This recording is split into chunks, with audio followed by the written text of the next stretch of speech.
আমাদের পেটের চর্বি কমানোর জন্য 4টে টিপস। আপনার রাতের খাবার আপনি তাড়াতাড়ি খান আর রাতে হালকা খাবার খান।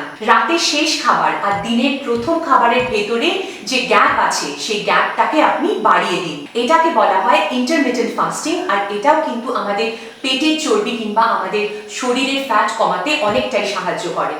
2 নম্বর, আপনার গাট হেলথ কিংবা আপনার ডাইজেস্টিভ সিস্টেম, আমাদের হজমের সিস্টেমের যত্ন নিতে হবে। ফাইবার সমৃদ্ধ খাবার খান, যেরকম দই, আচার, কলা কিংবা ওটসের মতন খাবার। প্রিবায়োটিক আর ফার্মেন্টেড খাবার খান, যেরকম বাদাম আর বীজ কিংবা নানান ধরনের ডাল আর সবুজ শাকসবজি। ফল খেতেও ভুলবেন না।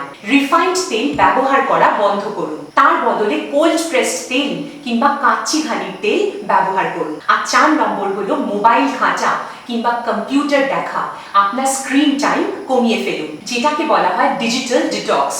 এই 4টে জিনিস আপনি যদি নিয়ম করে মেনে চলেন, তাহলে কিন্তু আমি নিশ্চিত যে আপনার পেটের চর্বি কমবে আর তার সাথে আপনার শরীর, মন সবকিছু ভালো থাকবে। এই ভিডিওটা যদি আপনাদের ভালো লেগে থাকে তাহলে এই ভিডিওটাকে অবশ্যই লাইক করুন আর আমার চ্যানেল ডক্টর ম্যাডাম সাবস্ক্রাইব করুন।